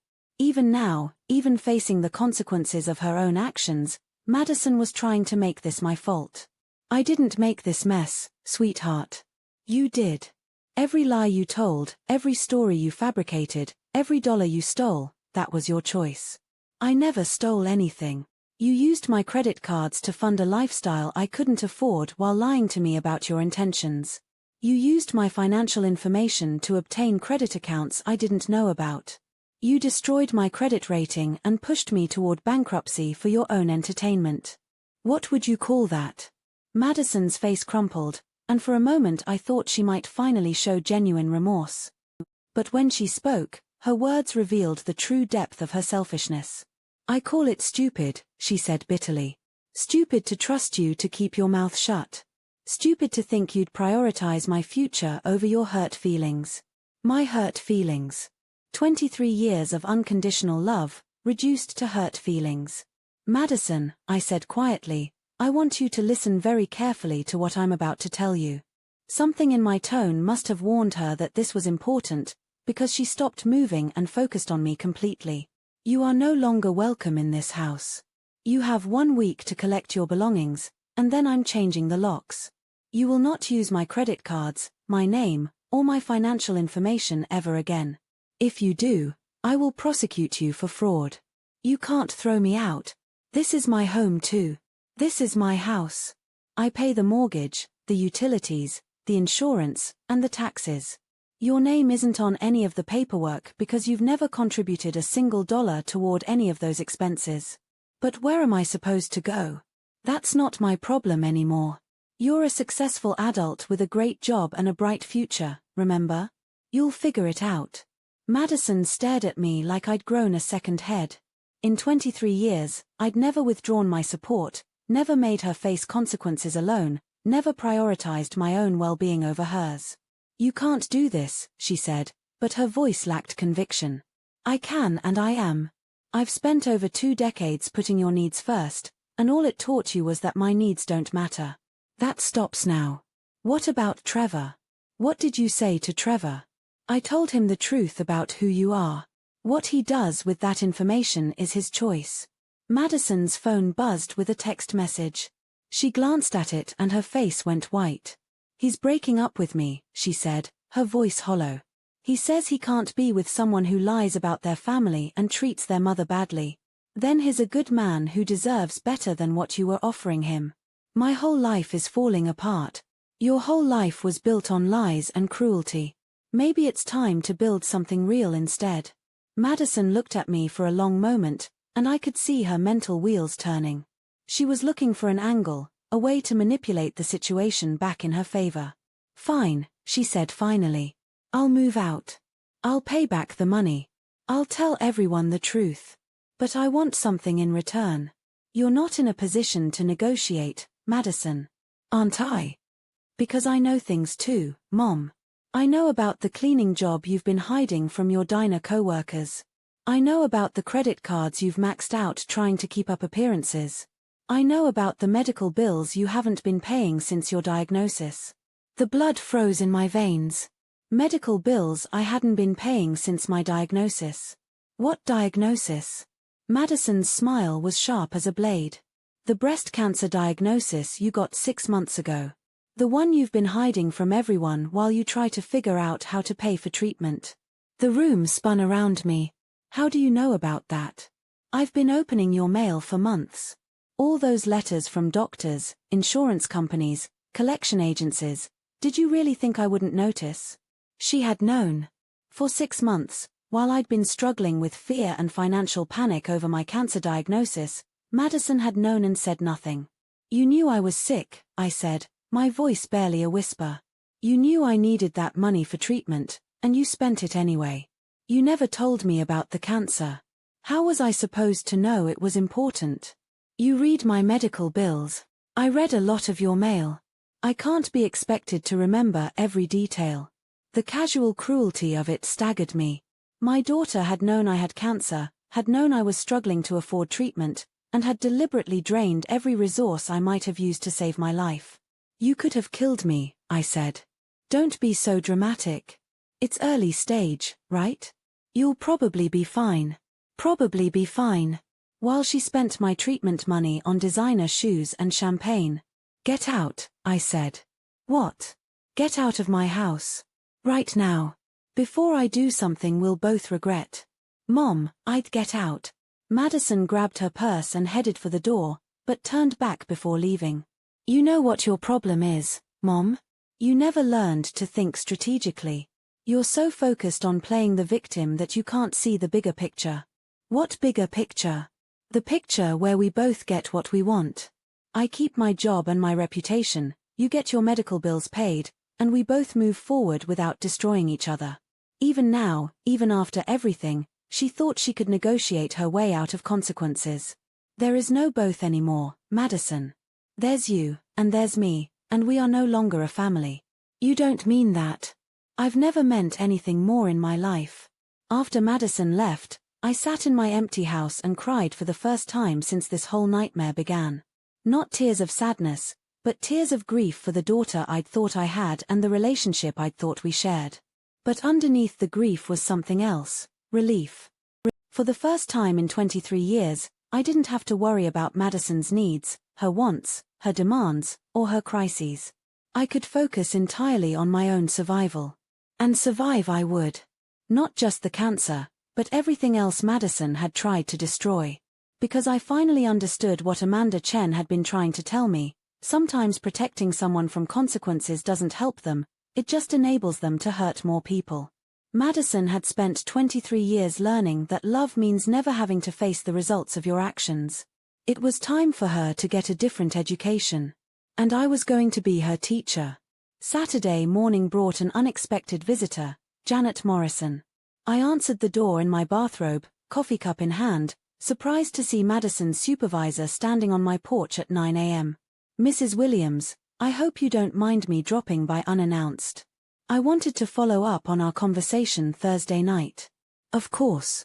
Please, come in. Janet looked around my modest living room with obvious interest, taking in the second-hand furniture, the worn carpet, the general shabbiness that Madison had always been ashamed of. This isn't what I expected, she said honestly. Based on Madison's descriptions, I imagine not. We sat down and I offered her coffee, which she accepted gratefully. Mrs. Williams, I've been thinking about our conversation all weekend. About Madison's deception, about the financial abuse you've described, about the kind of person who could leave their sick mother alone in an empty ballroom. Sick mother. So Madison had finally revealed my cancer diagnosis, probably as part of some desperate attempt to generate sympathy. She told you about the cancer, I said. Eventually. When I pressed her about why someone would lie so extensively about their family situation. She said you'd been keeping it secret, that the financial stress was affecting your judgment. Affecting my judgment how? She claimed you'd become paranoid and vindictive, that you were trying to destroy her career because you blamed her for your illness. She said the credit card charges were medical expenses you'd forgotten about due to the stress of treatment. I stared at Janet for a moment, processing the audacity of Madison's latest lie. Medical expenses, I repeated slowly. Designer clothes, luxury vacations, and champagne at the Ritz-Carlton are medical expenses? Janet's expression hardened. She showed me the credit card statements. She tried to explain away some of the charges, but when I pointed out specific purchases, a $5,000 handbag, a weekend in Hawaii, bottles of champagne that cost more than most people make in a week, she couldn't provide any medical justification. What did she say then? She cried. She begged me not to destroy her career over a family misunderstanding. She promised to pay back every penny if I would just give her time to work things out privately. Janet paused, studying my face carefully. Mrs. Williams, I've been in management for 25 years. I've seen employees lie about everything from sick days to expense reports. But I've never encountered someone willing to blame their financial fraud on their mother's cancer diagnosis. The words hung in the air between us, heavy with implication. What are you going to do? I asked. I'm going to terminate her employment, effective immediately. What Madison did goes beyond personal family drama. She lied to colleagues, supervisors, and clients about her background. She used her fabricated family story to build professional relationships based on deception. And now she's attempting to blame her criminal behavior on her victim's medical condition. Janet leaned forward, her expression intense. Mrs. Williams, I need you to understand something. Madison didn't just lie about having money, she used those lies to advance her career. She got client assignments because people assumed she understood their upper-class lifestyle. She was being considered for a promotion partly because we believed she had the social connections that come with generational wealth. She used her lies professionally, extensively. And that makes her deception a violation of professional ethics, not just personal dishonesty. I felt a mixture of relief and guilt. Relief that Madison would finally face real consequences, guilt that I was partly responsible for destroying her career. Janet, I need to ask you something. Am I being vindictive? Madison says I'm trying to ruin her life because I'm angry about the money. Janet was quiet for a long moment, choosing her words carefully. Mrs. Williams, let me tell you what I see. I see a woman who worked multiple jobs to put her daughter through college. A woman who co-signed loans she couldn't afford because she believed in her child's future. A woman who discovered she has cancer and chose to hide it rather than burden her daughter with worry. She paused. And I see a daughter who knew about her mother's illness and chose to spend her treatment money on parties. Who left her sick mother sitting alone in an empty room as a form of entertainment. Who is now trying to blame that same mother's compromised judgment for her own criminal behavior. Janet's voice was steady but filled with quiet fury. That's not family drama, Mrs. Williams. That's sociopathic behavior. And you're not vindictive for wanting it to stop. After Janet left, I spent the morning researching treatment options for my cancer. The diagnosis had been early stage, but the recommended treatment plan was aggressive and expensive. Surgery, chemotherapy, radiation, the total cost would be well over $100,000. Money that Madison had spent on shoes. My insurance would cover some of it, but the copays and deductibles alone would bankrupt me. The same financial destruction I was already facing because of Madison's credit card fraud. For 6 months, I'd been quietly panicking about how to afford the treatment that might save my life. I'd been working extra shifts despite the fatigue, taking on additional cleaning jobs despite the physical pain, all while Madison complained that I wasn't spending enough money on her wants. The cruel irony wasn't lost on me. Madison had stolen my cancer treatment money and then blamed my cancer for making me paranoid enough to notice. But dwelling on the irony wouldn't solve my immediate problem. I needed medical care, and I needed it soon. That's when I remembered Amanda Chen's offer to review my case for possible legal action. Sunday afternoon, I drove to Amanda's office with every piece of financial documentation I'd accumulated. Bank statements, credit card bills, medical bills, employment records, everything that painted a picture of my financial situation before and after Madison's systematic destruction. Amanda's law office was in a modern building downtown, all glass and steel that intimidated me even as I appreciated the obvious success it represented. But Amanda herself was warm and welcoming, with her mother's kind eyes and a professional competence that put me at ease. "Mrs. Williams, thank you for coming in. I've been thinking about your case since we spoke, and I believe you may have stronger legal grounds than you realize." She spread my documents across her conference table, organizing them by date and type with the efficiency of someone who'd done this many times before. "Let's start with the credit card fraud," she said. "Madison used your credit without your specific consent for purchases that far exceeded any reasonable family assistance. The deliberate deception about her intentions, combined with the malicious timing of her actions, suggests criminal fraud rather than family financial disagreement." Amanda pointed to specific charges on the statements. "A weekend vacation for her and her friends while telling you she couldn't afford a birthday party. Designer purchases made on the same day she was asking you to just put it on your card. This shows premeditation and malice. What about the fact that I co-signed originally? Co-signing makes you responsible for the debt, but it doesn't give her carte blanche to make unlimited charges without your knowledge. Especially when she's actively deceiving you about her intentions." Amanda pulled out another set of documents. "But the credit cards are just the beginning. Look at this pattern of behavior." She'd created a timeline of Madison's actions, and seeing it laid out chronologically was devastating. The lies had escalated gradually, each deception building on the last, until Madison was living an entirely fabricated life funded by my financial destruction. "This isn't impulse behavior," Amanda explained. "This is systematic financial abuse designed to transfer your resources to her while simultaneously destroying your ability to cut off access to those resources." "You mean the co-signing?" "Exactly. Every account she convinced you to co-sign for became another avenue for her to access credit in your name. She wasn't just spending your money, she was building a system that would allow her to spend money you didn't even have." Amanda showed me financial projections that made my stomach turn. If Madison had continued her spending pattern, I would have been facing over $200,000 in debt within 2 years. "She was on track to completely destroy your financial future," Amanda said quietly. "Not just your current assets, but your ability to ever recover." "What about the cancer?" I asked. "Does that change anything legally?" Amanda's expression darkened. "It makes everything worse. She knew you had a life-threatening illness that required expensive treatment, and she chose to spend your treatment money anyway. That elevates this from financial abuse to potential endangerment." Endangerment?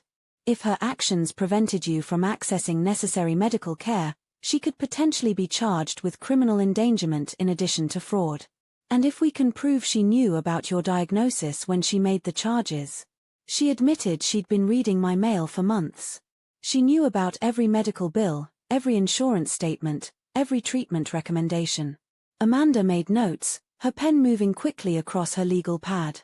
"Mrs. Williams, I want to be completely honest with you about what pursuing this legally would involve. It would mean criminal charges against Madison. It would mean public disclosure of everything she's done. It would mean potential prison time for her if she's convicted. And if I don't pursue it, then she faces no real consequences for destroying your financial future while you were fighting for your life. And she'll be free to do the same thing to someone else." I thought about Trevor, about Janet Morrison, about all the people Madison had already lied to and manipulated.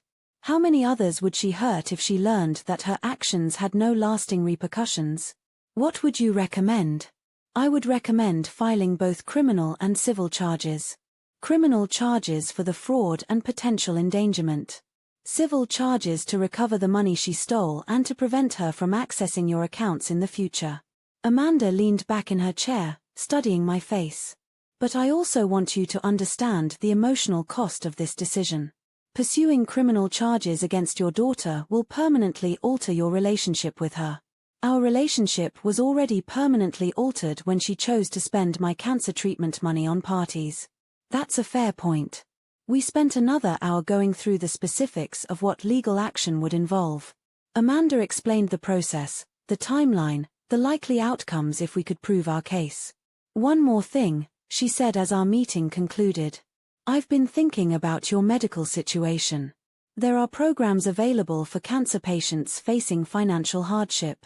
Treatment assistance, pharmaceutical support, even housing help during treatment.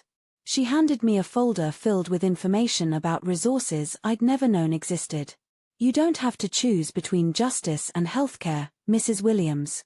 You can pursue both. Driving home from Amanda's office, I felt something I hadn't experienced in months, hope. Not just for getting my money back, but for actually surviving this nightmare Madison had created. For getting the medical treatment I needed without sacrificing my financial future. For finally holding my daughter accountable for the systematic cruelty she'd inflicted on the person who loved her most. That evening, Madison called. Mom, we need to talk. I heard Janet fired me today. I'm sorry to hear that. Are you? Because this is all your fault. If you hadn't gone to her with your lies, my lies. I told her the truth about our family's financial situation and about what you did with my credit cards. Your version of the truth. Your biased, vindictive version that makes me look like a monster. Madison, I didn't make you look like a monster. You are a monster. You spent my cancer treatment money on parties and then tried to blame my illness for your criminal behavior. There was silence on the other end of the line. Criminal behavior, she finally said. Fraud. Financial abuse. Potentially criminal endangerment. Those are the charges my attorney is considering filing against you. Your attorney? Mom, you can't afford an attorney. Actually, I can. Apparently, financial fraud cases with this level of documentation and malicious intent are exactly the kind of cases attorneys take on contingency. Another long silence. You wouldn't actually press charges against your own daughter. Watch me. Mom, please. Think about what you're doing. Think about our family, our relationship. Think about what this will do to both of us. I've thought about it extensively. And I've realized that we stopped being a family the day you decided my life was worth less than your entertainment. That's not. I never meant for things to go this far. You meant for them to go exactly this far. Every lie you told was calculated. Every dollar you stole was deliberate. Every moment of humiliation you put me through was planned. Madison's voice became smaller, more desperate. What if I pay everything back? What if I make this right? How? You just lost your job. You have no savings. You've never paid for anything yourself in your entire adult life. I'll figure it out. I'll get another job, I'll work extra hours, I'll do whatever it takes. Madison, you owe over $80,000 on cards I co-signed for, plus interest and penalties. At your old salary, paying that back would take you 15 years. And that's assuming you completely change your lifestyle and spending habits. I can do that. I can change. Can you? Because change would mean admitting that you've been wrong. It would mean acknowledging that you've hurt people. It would mean taking responsibility for the consequences of your actions. And in 23 years, I've never seen you do any of those things. Madison was crying now, but I felt no urge to comfort her. Her tears had manipulated me too many times before. Mom, please. I'm begging you. Don't destroy my entire future over money. I'm not destroying your future, Madison. You destroyed mine. I'm just making sure you face the same consequences for your actions that any other criminal would face. Criminal. I'm not a criminal, I'm your daughter. You're both. And being my daughter doesn't give you the right to destroy my life without consequences. The line went quiet for so long I thought Madison had hung up. If you do this, she finally said, her voice cold and hard, I will never forgive you. I will never speak to you again. You'll lose your daughter forever. Madison, I lost my daughter 6 months ago when she chose to spend my cancer treatment money on designer shoes. Everything since then has just been me accepting reality. I hung up the phone before she could respond. Monday morning, Amanda Chen filed both criminal and civil charges against Madison Williams for financial fraud, identity theft, and criminal endangerment. The story made the local news by afternoon. Local woman charged with defrauding cancer patient read the headline. The article didn't name me, but it detailed how a young woman had systematically stolen over $80,000 from her mother while the mother was undergoing cancer treatment. My phone started ringing immediately. Reporters, distant relatives, people from work, everyone wanted to know if I was the mother in the story. I confirmed it to anyone who asked. For 23 years, I'd protected Madison's reputation by keeping her worst behaviors private. I'd made excuses for her selfishness, covered for her cruelty, and absorbed the emotional damage she inflicted rather than let others see who she really was. But reputation built on lies isn't worth protecting. And someone who would spend their mother's cancer treatment money on parties doesn't deserve the shelter of family privacy. Madison was arrested Tuesday morning at her apartment. I wasn't there, but Amanda called to let me know. Madison had been released on her own recognizance after posting bail, money I assumed she'd borrowed from someone, since she'd never had savings of her own. She'll probably try to contact you, Amanda warned. Don't talk to her without me present. Anything you say could potentially be used in her defense or to claim you're vindictive rather than seeking justice. I understand. How are you feeling about all this? It was a question I'd been asking myself since the moment I decided to press charges. How did I feel about potentially sending my daughter to prison? Relieved, I said, surprising myself with the honesty. For the first time in years, I feel like I'm being protected instead of being the one who has to protect everyone else. That's a healthy response, Amanda said gently.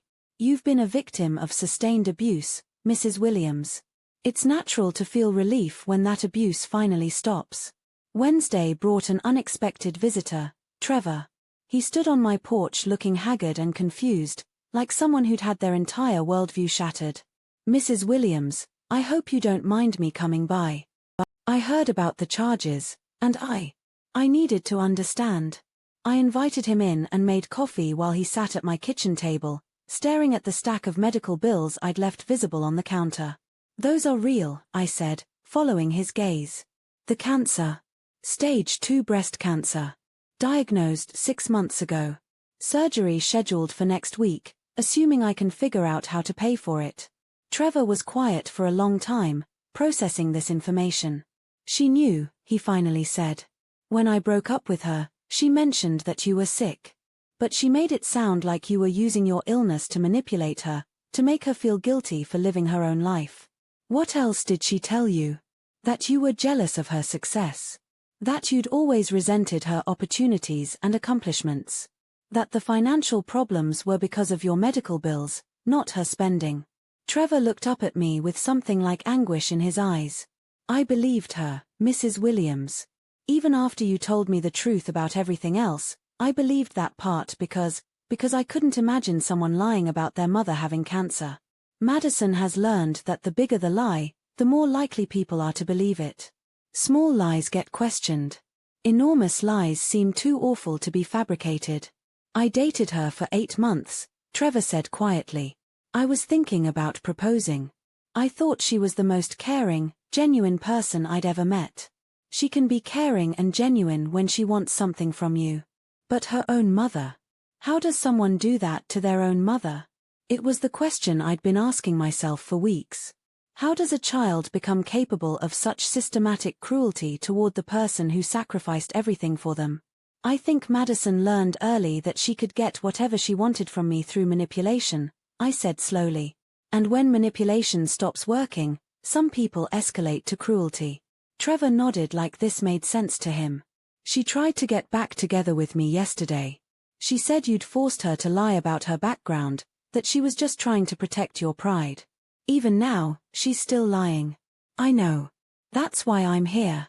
I wanted you to know that not everyone believes her version of events. And I wanted to apologize for not seeing through her deception sooner. You have nothing to apologize for, Trevor. Madison is very good at being whoever people want her to be. What happens now? With the charges, I mean? That depends on whether she decides to take responsibility for what she's done or continue trying to manipulate her way out of consequences. And if she continues lying, then she goes to trial, and a jury decides whether her actions constitute criminal behavior. Trevor was quiet for several minutes, clearly struggling with something. Mrs. Williams, can I ask you something personal? Of course. Do you still love her? Despite everything she's done? It was the question I'd been avoiding, even in my own thoughts.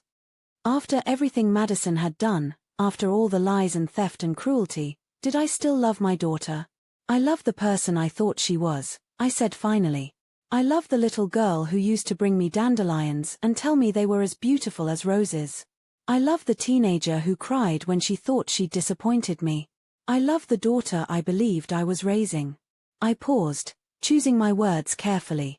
But I don't love the person Madison actually became. The person who could spend her mother's cancer treatment money on parties and then blame the mother for being sick.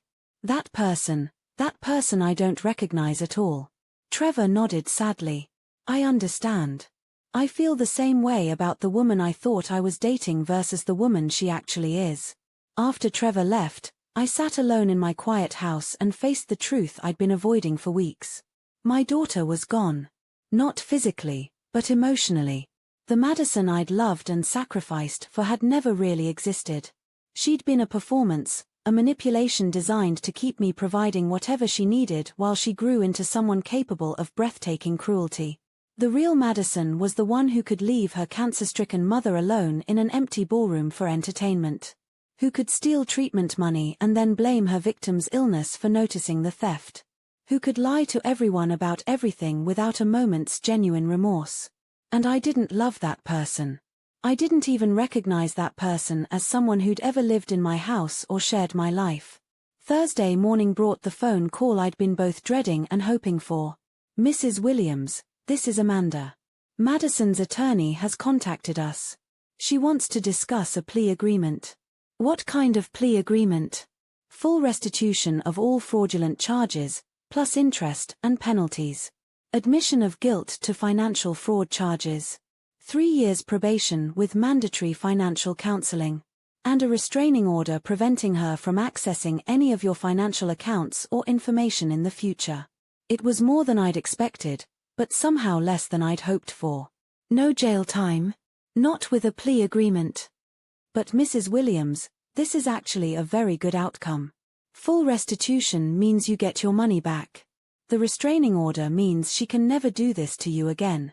And the admission of guilt means there's a permanent record of what she did. What if she can't pay the restitution? Then she goes to jail. The plea agreement includes a timeline for repayment. If she misses payments or fails to meet the terms, the original charges are reinstated and she faces trial. I thought about Madison in prison, sharing a cell with hardened criminals, learning the kind of survival skills that would make her even more manipulative and cruel.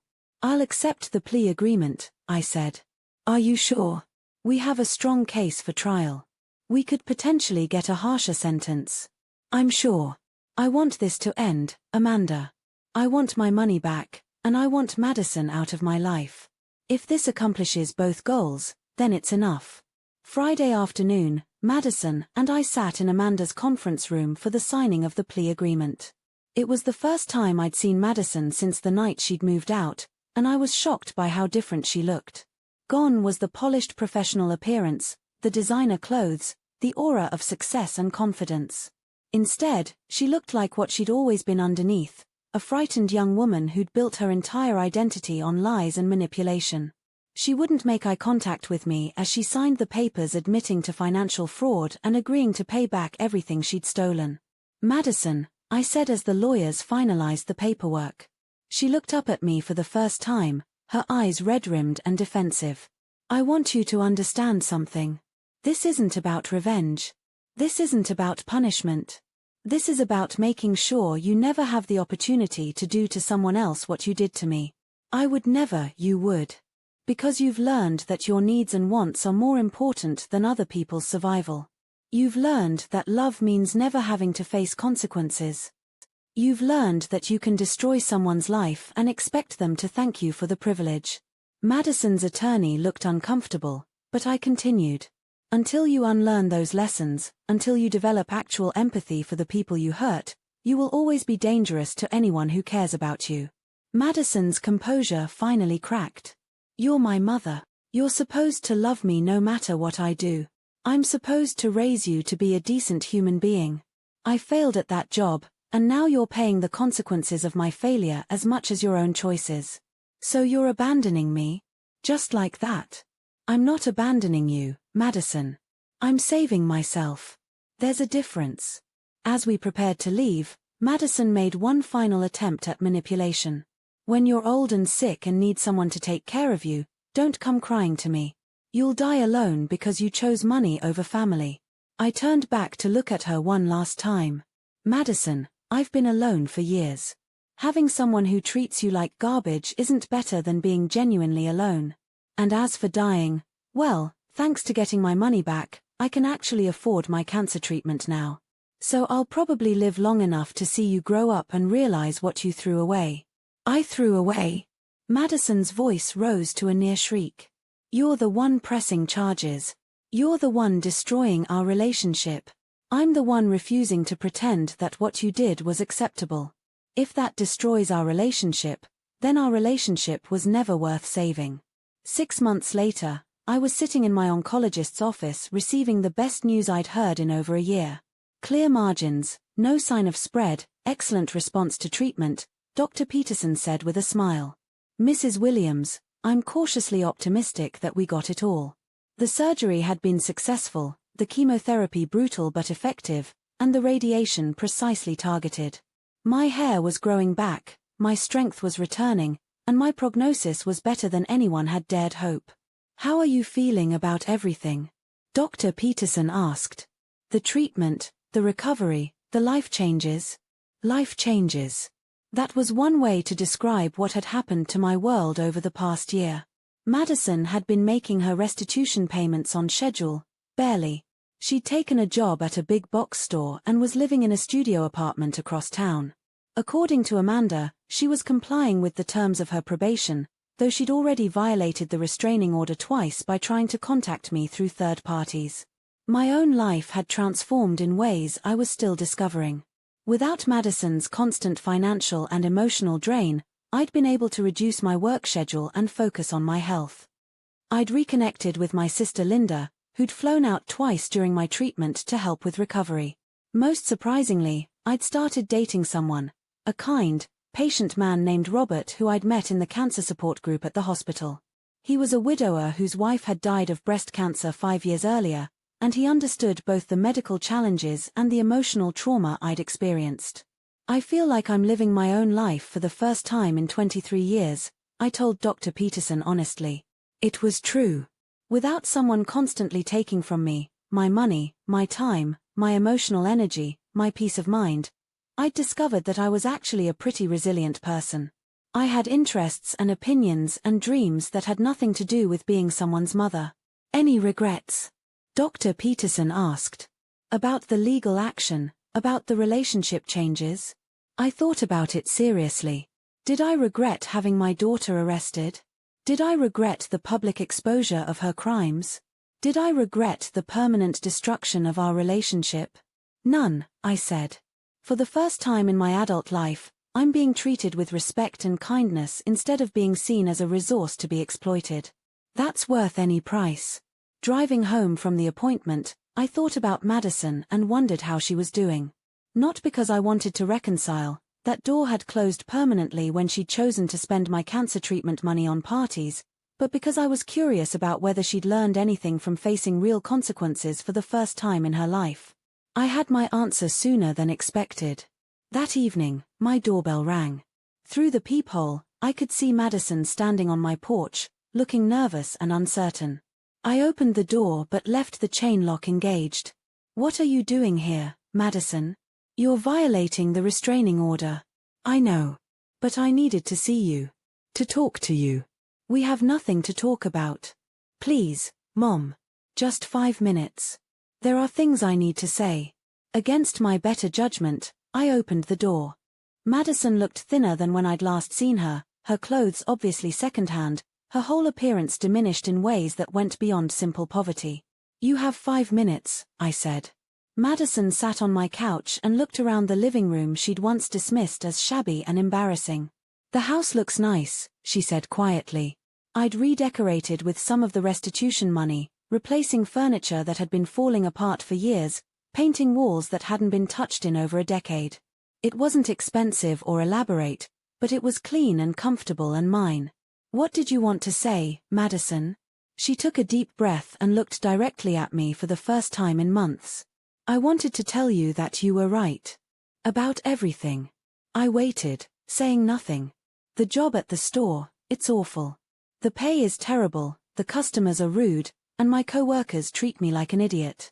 I have to work 45 hours a week just to afford my rent and groceries, and I haven't bought anything nice for myself in months. That's called normal adult life, Madison. I know that now. And I realize I never understood what you went through to give me everything I wanted. I never appreciated the sacrifice, the exhaustion, the constant worry about money." She paused, seeming to gather courage for what came next. "I also realize that I didn't just take your money. I took your health, your peace of mind, your ability to plan for your own future. I stole years from your life that you can never get back." There were tears in her eyes, but they seemed different from her usual manipulative crying. These seemed genuine. "Why are you telling me this, Madison?" "Because I needed you to know that I understand now.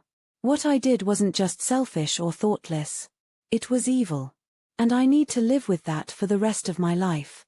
Evil. It was the first time Madison had used such a stark word to describe her own behavior. "I don't expect forgiveness," she continued. "I don't expect you to want a relationship with me.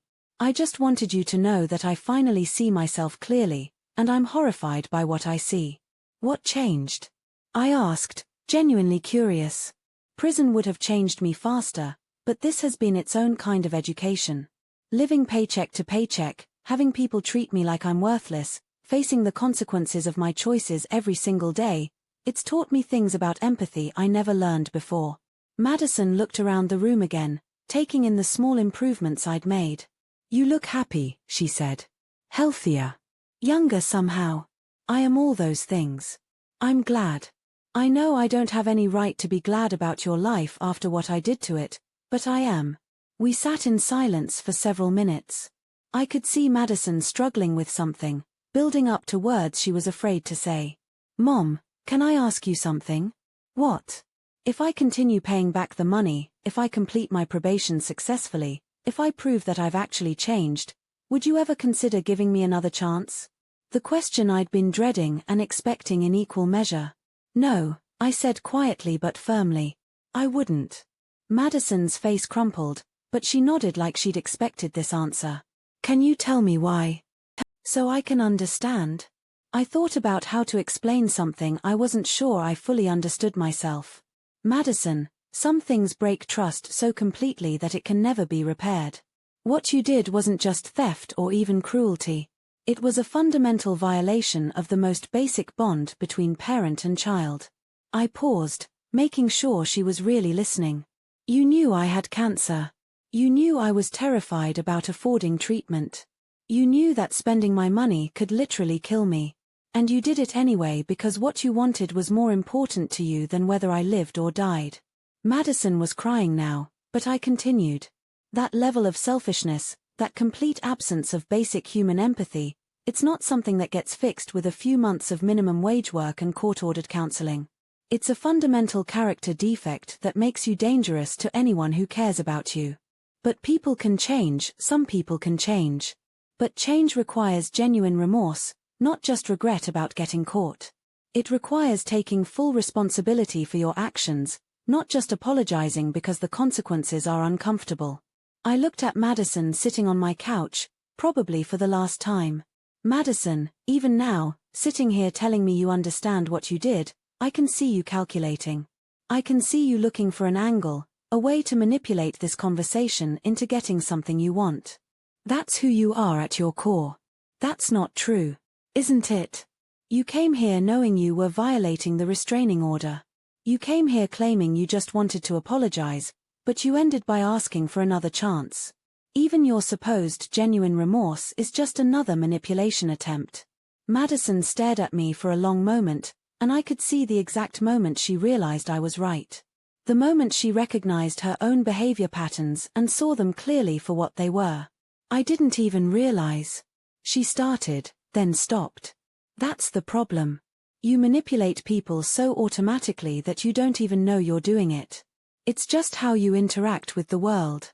Madison stood up, accepting that our conversation was over. I should go, she said. Yes, you should. And Madison, don't come back. Don't send messages through other people. Don't show up at my work or my doctor's appointments.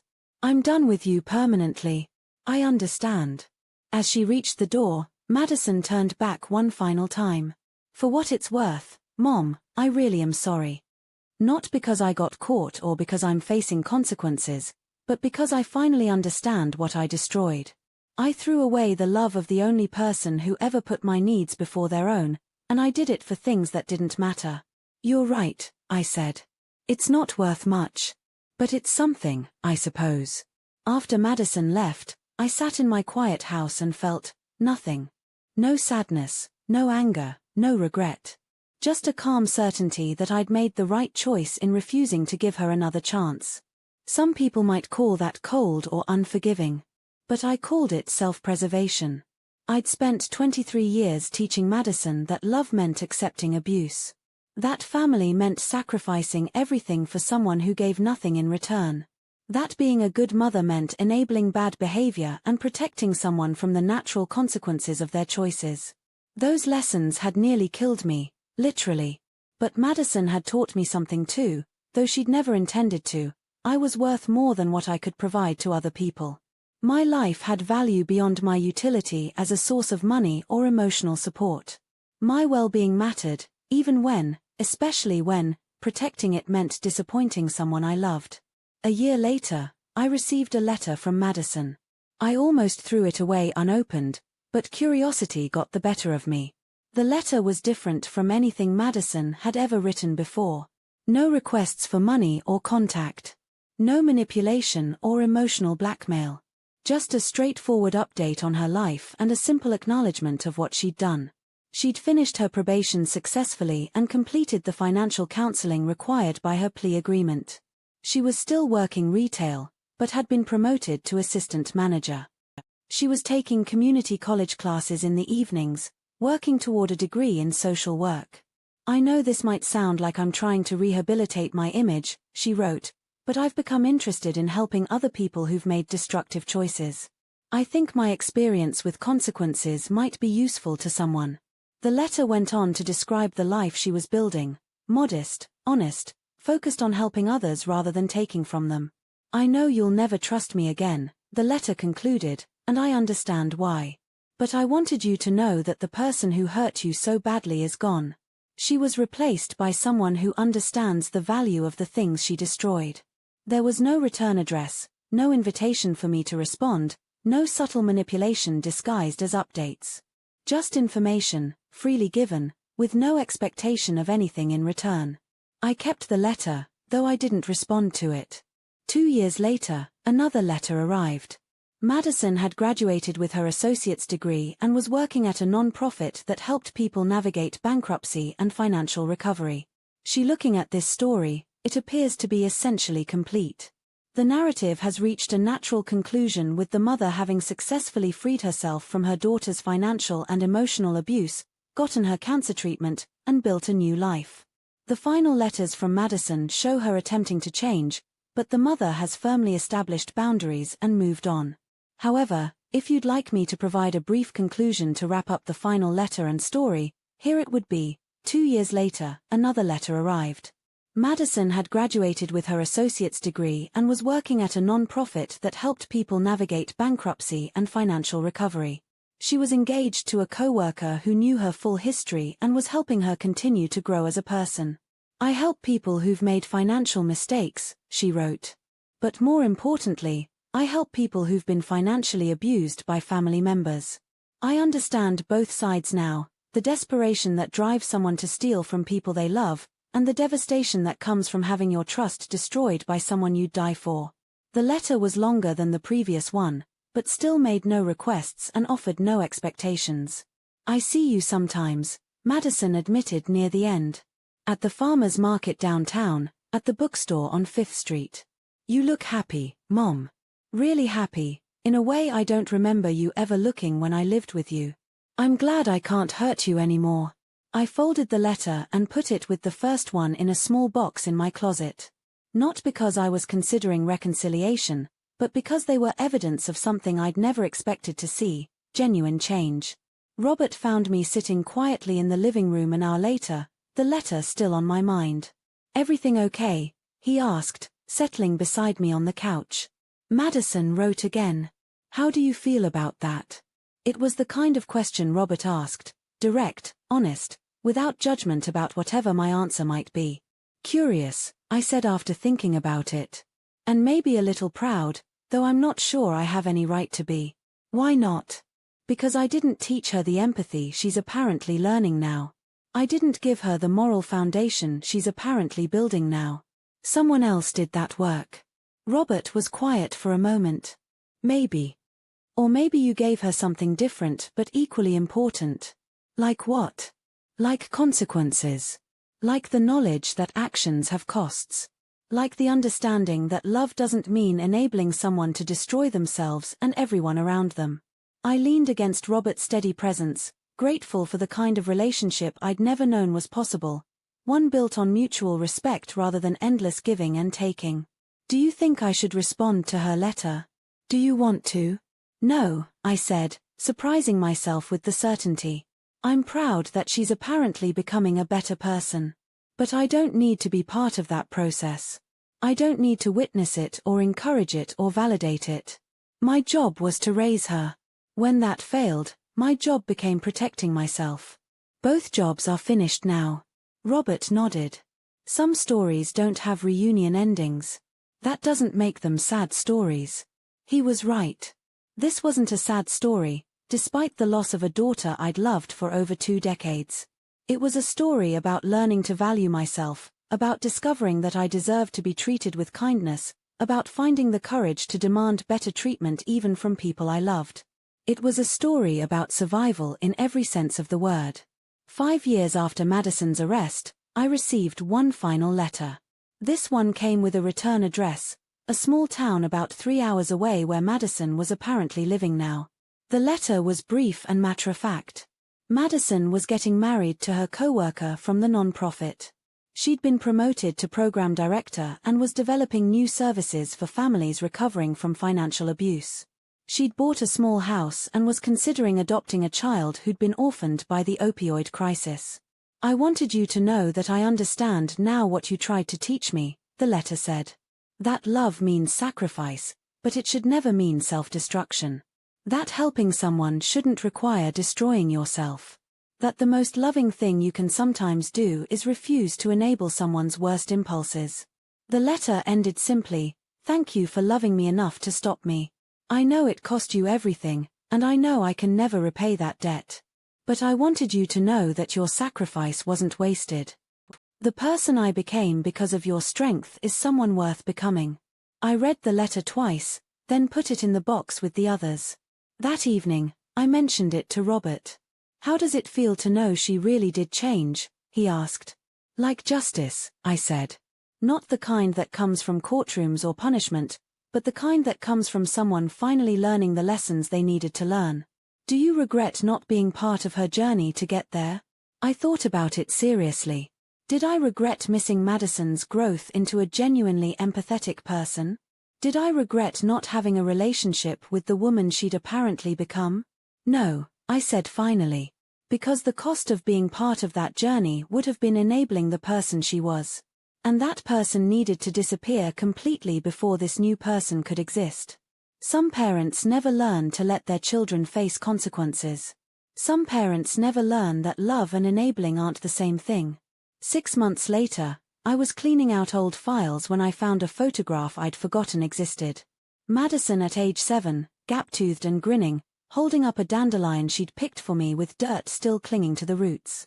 "Look, "Mommy," she was saying in my memory, "I found you the most beautiful flower in the whole world." For just a moment, looking at that little girl's face, I felt a familiar stab of loss. Not for the woman Madison had become, but for the child she'd been before selfishness and entitlement had corrupted her natural capacity for love. But then I remembered something Madison had written in her final letter: "The person I became because of your strength is someone worth becoming." Maybe that little girl hadn't been lost after all. Maybe she'd just been buried under years of enabling and poor choices, waiting for someone to love her enough to dig her out. Even if that someone couldn't be me. I put the photograph back in the box with Madison's letters and closed it firmly. Some chapters of life end with reconciliation and forgiveness. Others end with acceptance and peace. Both kinds of endings can be happy ones. I chose peace. And for the first time in my adult life, I was genuinely, completely happy with my choice. The mother I'd been had sacrificed everything for her daughter's immediate wants. The woman I'd become had sacrificed a relationship to save her daughter's soul. Both were acts of love. But only one had required real courage. And only one had actually helped. The end.